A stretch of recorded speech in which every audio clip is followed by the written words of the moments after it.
test today and I'm negative, so all is well. Oh, congratulations. Yay. So glad to hear that. Yay. Thank you. Thank you. I've got. Sorry, Karen. Yeah. Sorry, there's a delay. Sorry. A little bit nervous. So yeah, congratulations on the album. You really don't know how excited we are right now. We are a super fan of yours. I am a super fan of yours. Every album I have on repeat, and I think the same with Equals. We have been listening over and over again since last night. It's just so beautiful, so well thought out. Thank you I so just want much. to say thank you so much. Yeah. So Thank your you. music This just means is so much. Yeah. And we know that this is your first time releasing an album, not being around anyone. How was the solo listening party last night?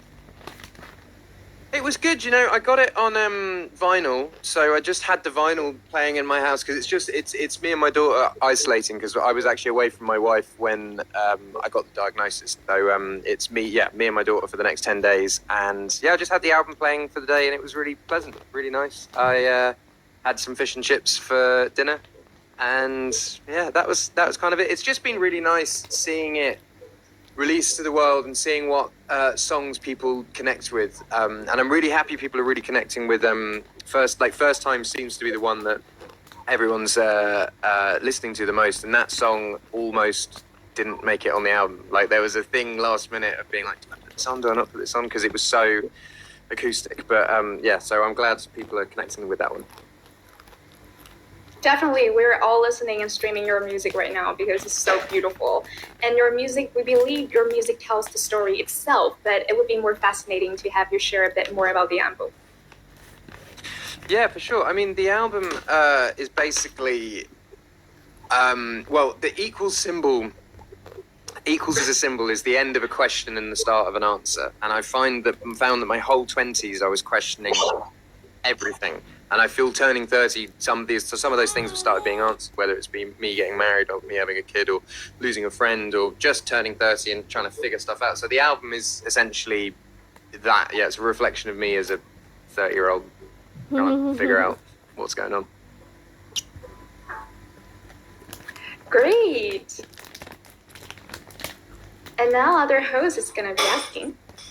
Hi, Denise from the Philippines. I am so glad that you are okay and that you're in a good place right now and healthy. So much to unpack with what you just said about Equals because, you just hit 30, but I'm supposed to ask you about Overpass Graffiti, and the video just launched last night. It was really fun, funny. It was a great adventure. And I saw that you had security cam in it. What was the idea behind that? Well, Jason Koenig, who I made the video with, I also did like Shape of You with him and Galway Girl and Perfect. Like he's one of my favorite collaborators in terms of music videos, and him and his wife Jenny had the idea for the video, and that was just one of the things. Obviously, like I get lost, and the first person you would ask if I actually did get lost would be my security guard because his whole job is to look after me. But yeah, it was fun. It was really fun. When you're having fun, we're all having fun with you. And I just wanted to say it's so perfect that you release an album right now. The world needs more Ed, especially during these times. So thank you for releasing this album. We've been waiting for it. Thank you. But I know Thank the you so others much. have questions for you. So you're Sure. going to be busy, right? Hey Ed, it's me, Cheryl from Indonesia. It's so nice to meet you. I'm trying Hey, how my you doing? best to stay composed because I will always be so struck by you. I've been following your career since you last sang in a canal with your guitar. Oh wow! And wow. that was amazing. You were my first love song too. Lego House is my track. And I'm sure a lot of people here in Indonesia feel the same way too with you. And I just want to say congratulations for the album. And I'm checking my messages here. And everyone from Indonesia, they're like, no way you're talking to Ed in real time. Can you show us your time and prove my friends wrong? Yeah. It's well here it's 12:10. What time is it there in Indonesia? It is 8:06. there. Oh, sweet. So it's not like Oh. too late for you guys. It's not too That's late cool. for us. Yeah, I was wondering Brilliant. too whether or not you would be performing in the future with the Chewy Monster again, Yeah, or I've is it actually, going to you be a know, whole I've been, band? so for the tour, I was sort of going back and forth of like, what do I do? Do I carry on doing what I've been doing, or do I try something different? And I looked at Right. bands like Coldplay and U2 who have not changed their lineup in sort of 30 years, but they change what goes on around them. So I think 90% of the show will still be loop pedal, and then there'll be 10% of the show where I'm going to try out some different stuff and make it interesting. But the show's it's in the round, so it's going to be a different looking show. And yeah, I'm super excited. Yeah, and That's we will be amazing. So coming. you're going to be you're going to be in the center? Yeah, so it's something I actually wanted to do it on the Divide tour, but I just never ended up doing it. We sort of took the arena show and made it into the stadium show. But yeah, so as soon as Divide ended, I was like, the next tour has to be in the round. And I basically wanted to do a tour where it just carries on. Like, I'm going to tour this until people don't want to see it, because I don't really see it as the Equals tour. I see it as there's going to be another album that comes out, so it's going to be all 5 albums in one tour, basically. So yeah, that's the idea. But Ed, I don't think that'll ever happen. I followed you to Malaysia, the Philippines, and I watched your show here too. And that's on every single album. I would come see you. So, nah, I wouldn't get tired. Thank you. Well, I'm definitely going to tour a lot. I want to. My daughter's so young that she doesn't really need to be anywhere. So she's just going to travel probably till she's about 6, and she's 1 now. So it's going to be about 5 years of touring. That's amazing. Thank you so much, Ed, for sharing. And by the way, I don't think that it's a problem getting older. You're doing great. Thank you. Thanks so much. Thank you. Hi, Ed. It's Jaylu from Hong Kong. Doing. Nice to meet you. Oh, can you hear me? Yeah, for sure. Oh, perfect. Okay. So thank you so much for jumping on this call with everyone. We have so many questions for you and really excited about your new album. I can see on Hong Kong the top charts. I mean, your song First Times is already on there as well. So it's amazing. That's either that or the top charts. I'm really nervous right now, but yeah. We want to talk about First Times. So could you share with us your first Asia World Tour stop? Which country was that? And which local food did you eat that just blew you away? Oh, I think the first place in Asia I ever went was Japan. I remember going there in I love Japan. 2012. Yeah, that was the first time. And I remember, I think I only went for like 2 days. I was playing Fuji Rock Festival, and I remember staying in a hotel for like a day, and then we were basically just on this like promo trail. But the first where did I go? I can't remember the first date on the Divide World Tour, but we did a hell of a lot of Asia. And yeah, I think probably. Do you know What's your favorite food? Don't tell me you had fish and chips. No. Do you know what? Do you know what I loved about Asia is every single country had their own different curry, and it was that each place was like a different delicacy. But I'm a big spice fan, so being able to go places and try different spices was great. Obviously, like you know, there's other amazing delicacies too. But yeah, I had a lot of fun trying out the different curries. So you also would you when you were in Japan, would you try the sashimi that people have to sign off, like just in case, like there's like 5 steps yeah, I that did you that. would try the blowfish. Yeah, fugu. I had that. Do you know it's all right. It's all right. It's kind of, it doesn't really taste of anything, but yeah, I tried it. But my favorite place to go in Japan is just like any sushi place that is there's actually a great one in Hong Kong now as well, but where you go and you basically sit down, there's no menu, and the chef just put stuff in front of you, Oh, and then yeah. you just eat, So much eat, fast, eat, yeah. and then when you're done, you say stop. Yeah. I'm a cursor, but there's Yeah.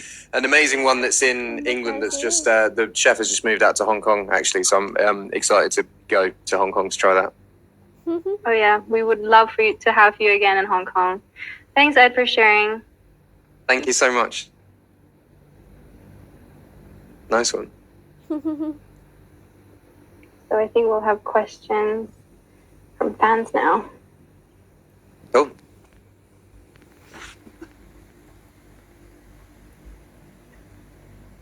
V, your mic is off. V. oh, your mic's off. Sorry. I'm sorry. Can you hear me now? Yeah, for sure. Okay. Once again, thank you so much for all of the honest answers, and your answers are just so relatable, and it's really fascinating whenever hear you sharing in the interview. We really appreciate that. Thank you. And looking at the Facebook live chat right now, we are crazy about the appearance of you here, and we have collected a lot of great questions.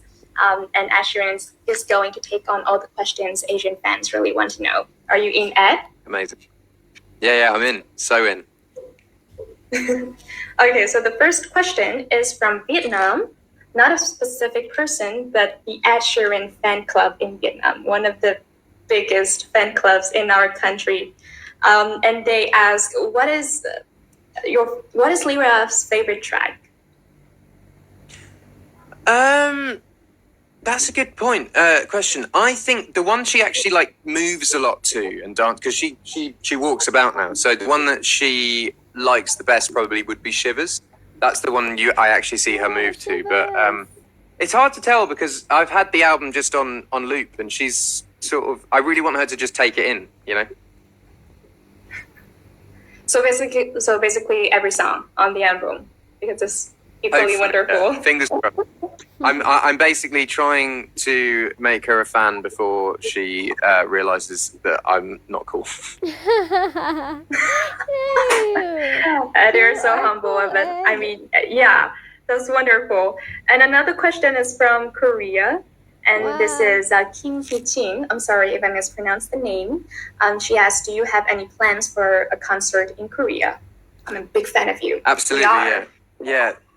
I'll be doing probably 1, 2, or maybe even 3 legs in Asia. So I will definitely be coming. I'm going to try and come everywhere. Do you know, I've never probably been to Vietnam either, and I'd really like to go there. That's my manager Stuart's top place that he wants to go to. So we're going to take him there on holiday at some point. But I really want to go and do a show there too. But yeah, I would say realistically, probably the end of 2023 would be when we were coming to Asia, because I have to let the pandemic's still a huge thing worldwide, and I don't want to make plans that aren't realistic, if that makes sense. That's definitely a good news for all the Asian fans in general, and Vietnamese fans in specific. We're waiting for you, Ed. Please come. Thank you. Yeah, no, definitely. And one more question is from Thailand. Patravi Sirun Tisuk. She asks, will you tour with your band we saw on Tiny Desk? If yes, how would you think things would be different from your one-man tour, since there will be a lot more people on the road? How it will be different? I wouldn't ever tour with that many musicians yet. I think what I really loved about that Tiny Desk was just how different it was, and I think I actually spoke to Adam, the guy that set up the band, because I think it'd be cool to do the whole of the album, you know, track 1, 2, 3, 4, 5 to track 14 with them for like a one-off special. But if I tour with musicians, it won't be like a lot of music. I still love sort of creating my sounds myself. So if I did do it, it'd be like a drummer and someone on keyboards, like probably that, and try and create sounds doing that. It's gonna be a huge blast. And Sheeran, what you do is just awesome, really cool. We appreciate that, and we know that a lot of more fans are, eager to ask your questions. Please back to the other host. Thank you. All right, Ed, it's me again from the Philippines. I'm going to be asking you some questions from the Philippines and Singapore, but last night I was totally flexing on my Instagram and my Twitter and Facebook that I was going to be talking to you today, and I got so many questions.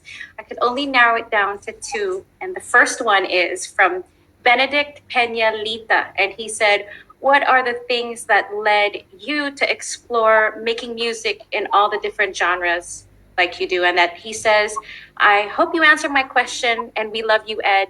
I hope you're doing well. That's Thank from you. Benedict. That's very.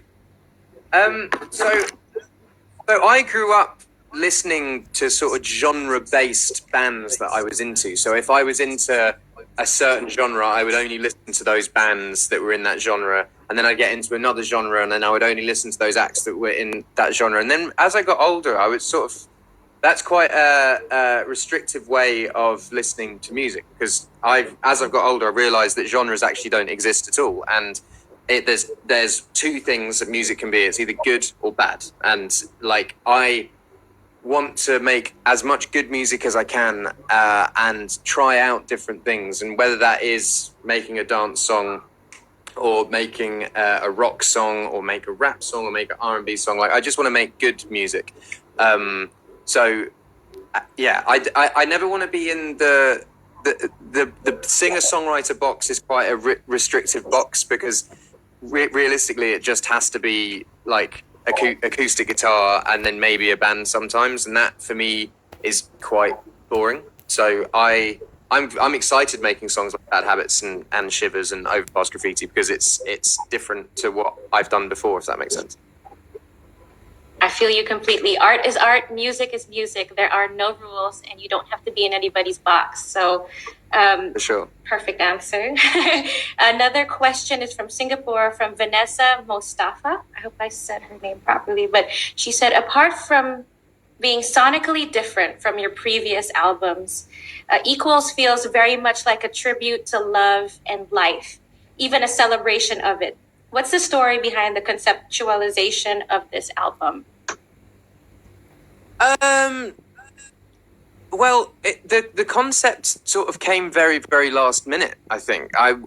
Originally I was just writing. So I mean, Divide and Multiply are basically just the best songs that I wrote in that time period, and I just put them on an album, and it was just an album of songs that I thought were good. Whereas this one, towards the end, I actually took off some great songs that were on it because they didn't fit in with the theme, and I just noticed probably around May this year that there was a theme running through the songs that was sort of family, love, life, loss, and yeah, I essentially just took off the songs that didn't make sense on the track listing and then left it as is, and it yeah, I think it's the first album since Plus, I think, that has.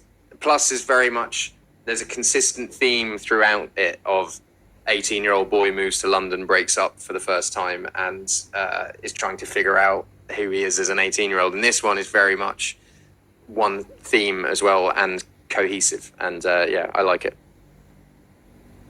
Is it safe to say your next album, Subtract or Minus, is already set with all the good extra songs that got left behind? Yeah, well, actually, no songs got left behind. So I'm going to be repackaging Equals next year with the song. There's one song that was going to be the second single that was like really good, really big, but it just didn't fit in theme-wise. So that'll be coming out next year. I've done a song with Pokemon that's going to be coming out next year as well. That's really great and very, very exciting. And yeah, next year is a year of fun for me. Like, I don't want to be like crafting an album or whatever. I'm just going to be releasing songs that I like. So there'll be lots and lots of releases next year of different collaborations, different songs, blah, blah, blah. And then I think the year after is when the final album of the 5 symbols will come out. You're just going to be living life next year. But since you did bring Pokemon up, I'm going to milk it. Sorry, other hosts. You did a collaboration with a Korean group, BTS. Are you looking forward to collaborating with any more K-pop artists? Hopefully Astro. Yeah, do you know, I'm open to anything. What I loved about working with BTS, because I've done 2 songs with them. The first song we did was in Korean, and they've done a Japanese version of it as well. And I just love working on songs that aren't necessarily my language. It makes it like really fun and interesting. And I really loved doing Permission to Dance with them. Yeah, I'd be open to anything, and it doesn't just like, I'm a big fan of K-pop. I also love Mando pop. I love J-pop. There's like so much scope to do a lot of things. So yeah, I'd definitely be open to that. That's awesome to hear. Thanks for answering my questions. And you are a light. Thank you. So thank you for all that you do. Other hosts, you Thank got you it. so much. I'm sorry it took so long. Thank you. No, Denise, I think your questions are worth it. Thank you. But now I'm not going to milk it. I'm not going to take more of your time, Ed. I'm just going to go right off the bat. This is from Indonesia, from Kalista Putri. She says, "Hi, Ed. What would be a good theme song for your life right now? Lots of love from Indonesia." Indonesia. Good theme song. Mm-hmm. I don't know really. I think because my life has.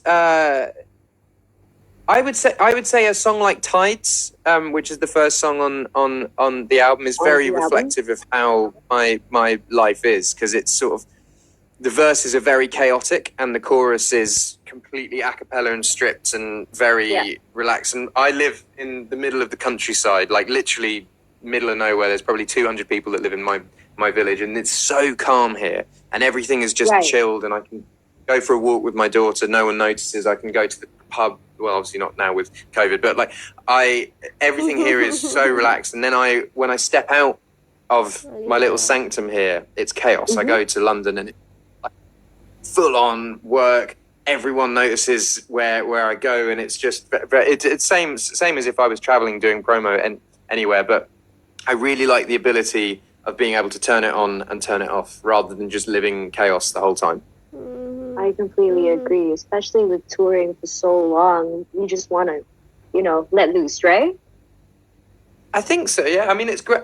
I'm really looking forward to this tour, because I get to tour with my family, which I've never done before. I've only, like, Cherry would come out to meet me places, but, like, actually, I'm going to be living in, like, say we go to Indonesia, I'll be living in Indonesia for like a week while I'm there waiting for the show, and we'll actually get to live there, soak up the culture, go and not just do the touristy things, but also do what locals are into, I'll show you around. I'm in.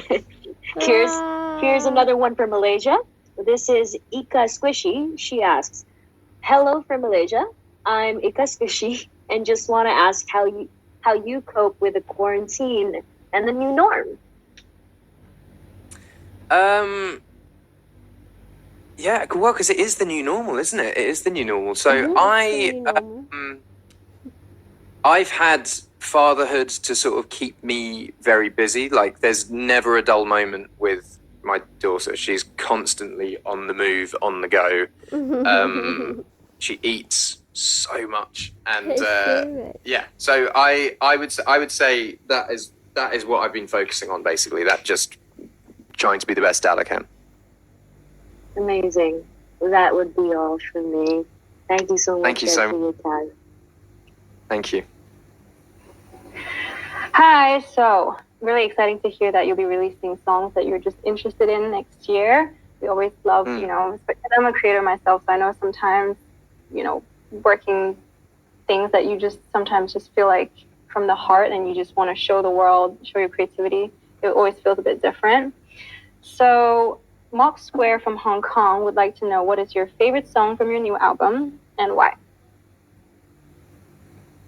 It changes, it changes every single day. It used to be Leave Your Life, and recently it's been Two Step. Like, whenever Two Step comes on, it makes me want to move. So I would say this week it's Two Step, and it will probably change next week. Does it depend on which one you're... Oh, sorry. Does it depend on which one your daughter kind of vibes with? Because you said she dances to Shivers only. Yeah, she does. She does only dance to that one. But no, it depends on. I don't really know what I love about the album. I've listened to it so many times in order that sometimes when songs finish, I'm already like anticipating the next. Like when "Stop the Rain" finishes, I can already hear the blink blink guitars on "Love in Slow Motion," and like I really like. Thank you. I really like that in the album for me is not a song. Like I feel like Shape of You was so huge on Divide that when the album came out, it was Shape of You was such a focus for so many people that the album sort of was around Shape of You, whereas this album, like Bad Habits, has done all right and Shivers has done all right, but the album is being listened to as an album rather than like one gigantic song on it, you know. Yeah, that's true, but that's good that there's so many songs that there's so much focus on this time. But I remember when Shape of You came out and I was in high school, and you were talking about your age, and I thought, wow, I've been such a huge fan since I was younger. Then I realized we're pretty much, almost the same age. But yeah, I remember when Shape of You came out in high school, and one of my friends was like, oh, this song, he's talking about like girls' bodies, he's changed. So that's a memory that I really remember. Well, the song itself, I didn't actually write for me, and it wasn't really about. So I had originally written it for Rihanna to sing, and I remember that. I think because Rihanna's, I think it probably would have made more sense with her singing "I'm in Love with Your Body," and I feel like with me, because it's the opposite way round. Yeah, it's one of those things. I would never ever take that song away though. I love that wherever I go in the world, people know that song. Wherever. It doesn't matter. I've been to like the middle of nowhere in Ghana, and people knew the song. I've been to jungles in where was I? In the jungles. People can't. No, I know, but I went. Well, yeah, no, but they knew Shape of You. They knew it's mad. It's mad how that song's traveled so much. Wow. That is amazing to hear, and it's interesting you mentioned Rihanna because she was the last celebrity that I met before COVID, so it was face to face. But now we have to accept that this is the new face to face. So I'm super honored that I get to meet you in this way. Well, thank you. Absolutely. Yes. So another question from Darcy from the Taiwan Cheerios fan club. Would like to help my friends to ask for advice for new singer-songwriters when they first start off, and if you can put Taiwan on your Asian tour list again. That's kind of two questions. Yeah, absolutely. I mean, we'll be playing as many shows as possible. Basically, I want to go everywhere. So yeah, that will happen. Yes, Ed, please. Good advice. I was always said. My dad always said, like, work as hard as you can, because, like, you can't, talent is something that people think that you're born with. And I definitely was not a great singer when I was younger. I couldn't play guitar at all. And I just worked. And I arrived in London and was a very, very small fish in a massive pond with so many people better than me. But I knew that I could outwork them, because if there's one thing that you can do, it's you can make sure you can work harder than the people that you admire and look up to, and also they say in my sort of line of work there's a lot of sort of luck and fate involved, but I think the harder you work, the luckier you become, because I would put myself in situations every single day where if there was going to be the breakthrough moment, I would make sure I was there, and I would make sure that I was good enough that when the breakthrough moment came, I ran with it. So I'd say get yourself out as much as possible. Don't wait for people to discover you. You actually need to be out doing shows every single day, writing songs every single day, and making sure you're in people's faces, but not in an aggressive way. Just be visible. Yeah, I think that's really good advice. I mean, at the end of the day, I think we're all really good at something, but what puts us different to other people is the effort we put in for other people to see how good we are. Thank you so much for sharing. Before you go, anyone that is top of their field in anything, and I don't care if it's like chocolate eating or video gaming or like, and if you are best in your field, it means that you've worked harder than anyone else, and it's not it. Sometimes I get a lot of, especially in my home country, I get a lot of people going, "Oh, but why him? Like, it doesn't make sense. I don't think he's that good." And the reason anyone, like, I'll look at any pop star or singer in the world, and if they are top of their game, it's because they work really, really, really hard to be there. And you guys have obviously worked incredibly hard to get where you are, and there's no real key to success. But I would say that the one common thread throughout successful people is they work very hard. Yes, that's very, very true. Thank you so much. We're all going to keep working hard. That is so inspiring. You are the one who inspired me and other fans to like pursue our dreams, and that's just incredibly beautiful. And get back to some questions we have received from the Asian fans. We have 3 more questions from Vietnamese, from Vietnam, Thailand, and Korea. Now, I'm really interested in the fact that you just cannot choose what's your favorite song, and your daughter cannot choose as well, because the album is always on the loop. And like before the song ends, you know what the other song is gonna be, and that transition is just so awesome. Yes, it's just like. Sure. Yeah. So, and this fan is also asking about the album as well.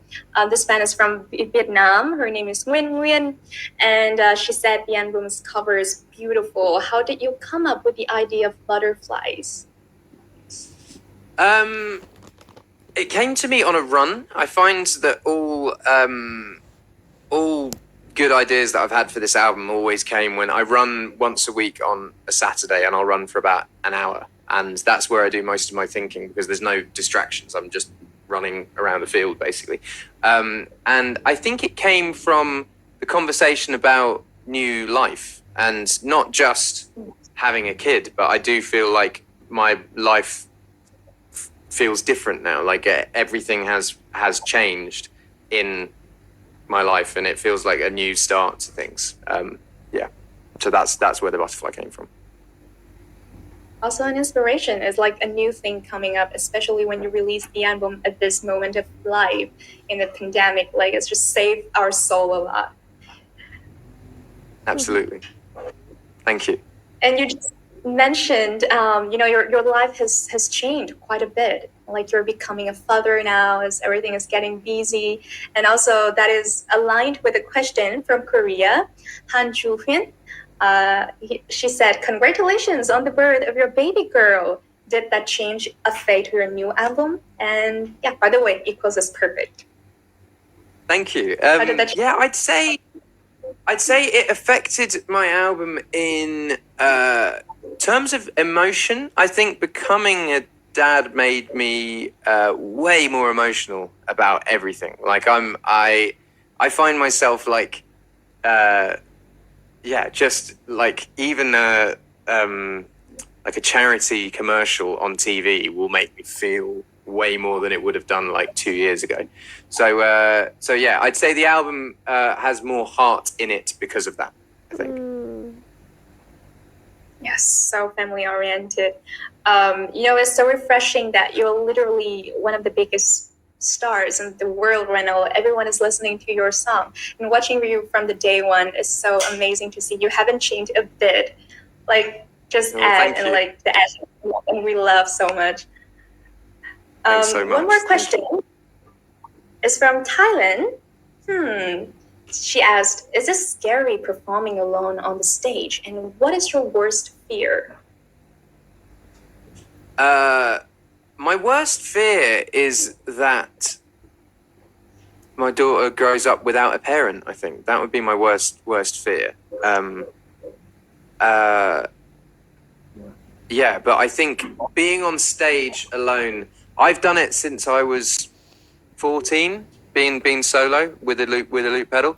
So I'm far more confident being on stage alone than I would be being on stage with a band. I think I'd get nervous with a band on stage. But being alone, there's a buzz that you get from it because you're in control of everything. So you go on stage and you go, this gig lives or dies by me. Like, if I mess up, it's my fault.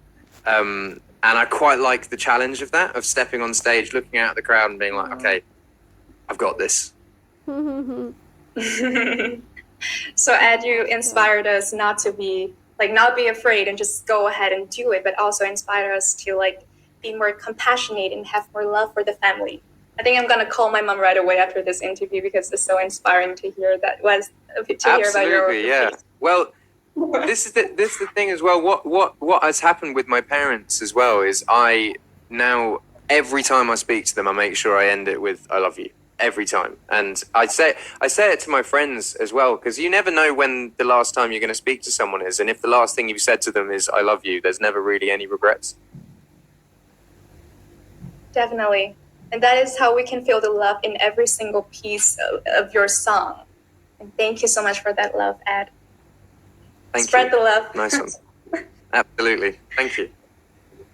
Now back. Ed, I am totally loving this conversation right now. I wish we could go on forever. I feel like we're on the same page. I'm a mom too, and I'm in my early 30s. Oh, congratulations. And I'm an artist and a singer and an actress as well. And I've been working for 24 years. And your advice totally helped me because I was thinking of retiring. And now I just want to hustle some more. So thank you for that advice. I would say, there's nothing more impressive. I mean, I've seen Cherry do so many amazing things since being a mum, and there's nothing more amazing to see than, I mean, the fact that you're flying so high with your career as well, and it's great. It's great. I think it's so fantastic.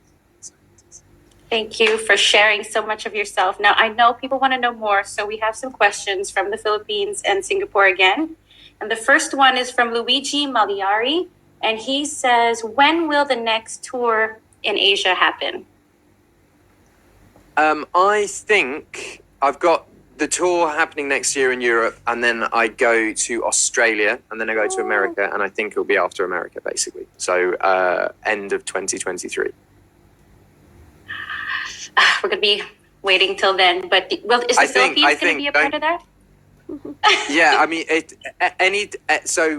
kind of like how it's worked in Europe, anywhere that hasn't been a part of it on the next leg, because there's lots of people in like Italy and Spain and Portugal now being like, how come you're not coming to our countries? And we will, but it's tours are done in legs basically. So I've got this leg, then an Australian leg, then the American leg, then I'll do an Asia leg, and then I'll do probably South America, and then I'll do more of Europe, and then if there's anywhere that I've missed out, I'll go and do that again, and then if there's anywhere, so I will get everywhere. I want to play everywhere. Everywhere, Ed.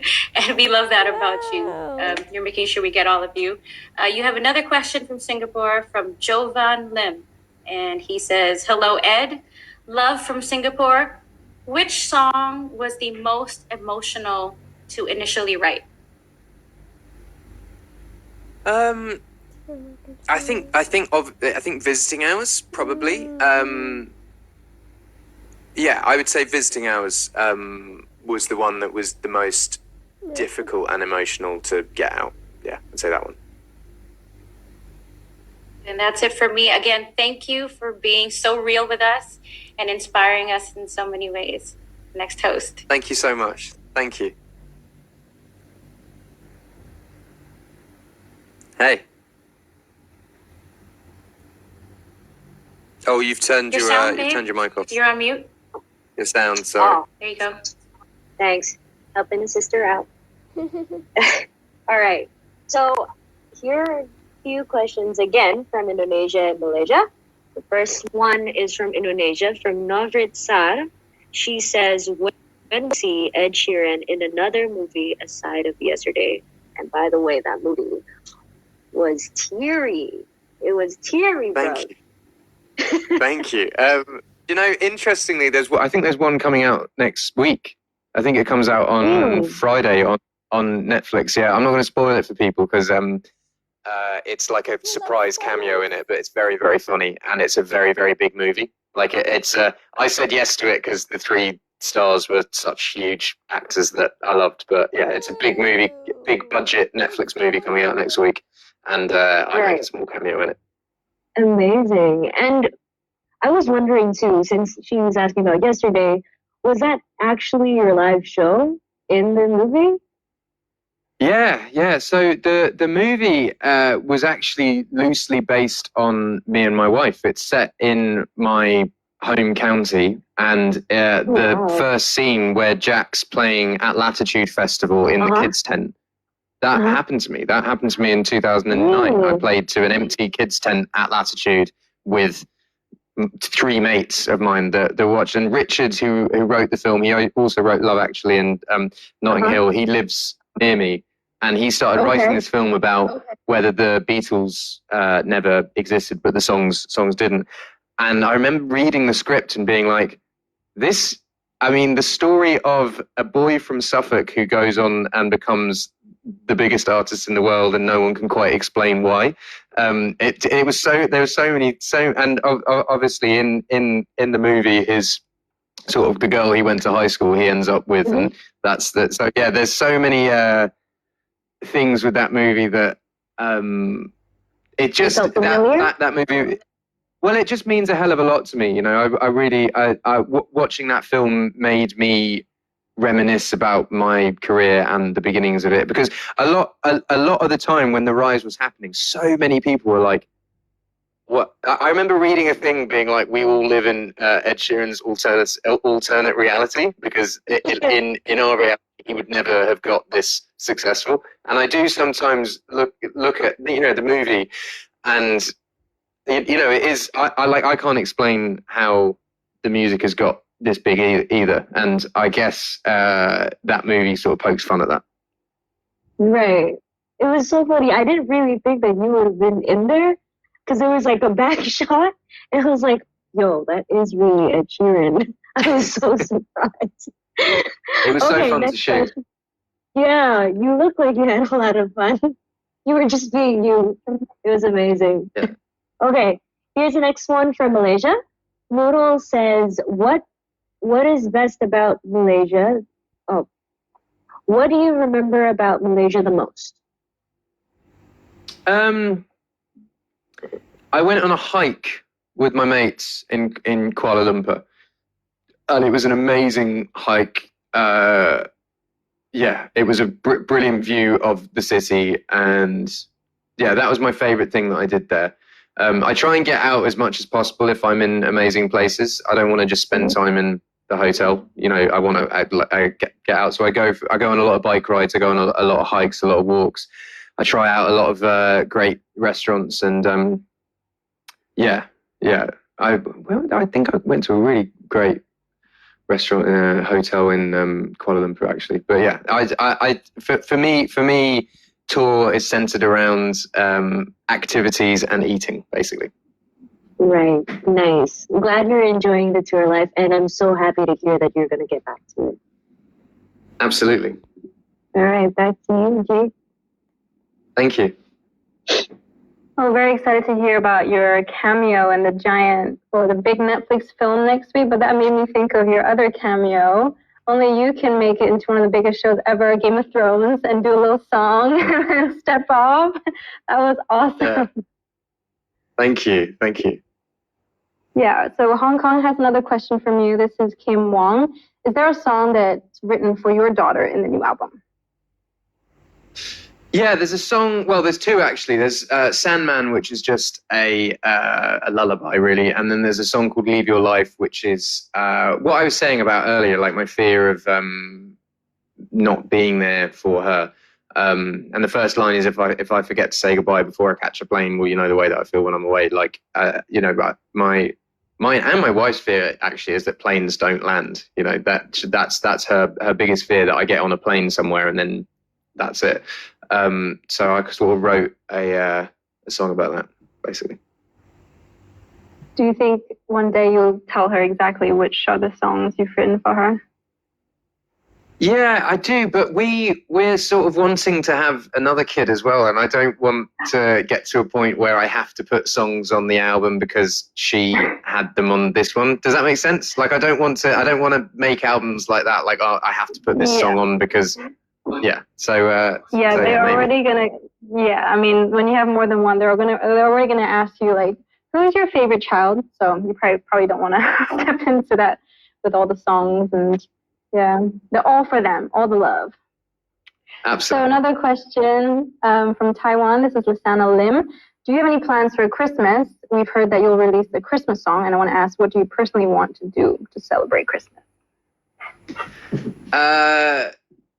you know, I sort of fell out of love with Christmas when I sort of turned 17, 18, because I feel like the magic of Christmas is when you're a kid. And I sort of turned 17, 18, and Christmas just became a time where I would go home and I'd see my family and I'd see my friends, and then that was that. But there was like, the actual day just turned into this thing where you just kind of go back for a little bit of food and then you might go out and see a mate later. Whereas now, with a kid, it's magical. You know, we've got last year we watched from December 1st, like a Christmas movie every single day, Christmas music playing for the entire time inside. So yeah, just more of the same this year. And I'm excited.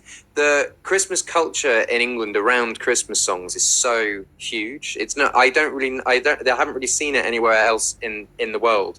But yeah, and the sad advertisements.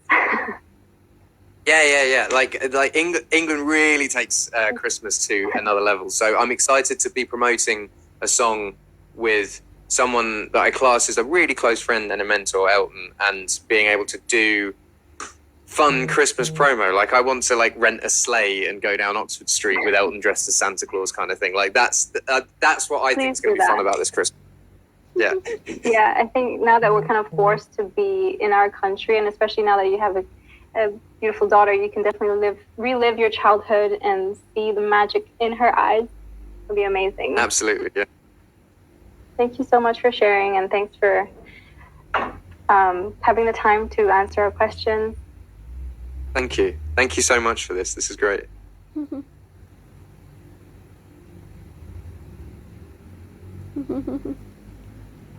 Oh, you're unmuted Excellent. as well.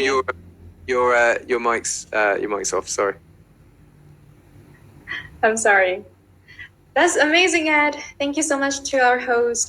Amazing questions from the fans. And I think this interview is just so inspiring and so amazing to all of us. That seems to be all the time that we have for tonight. And it seems like we have to leave your life now.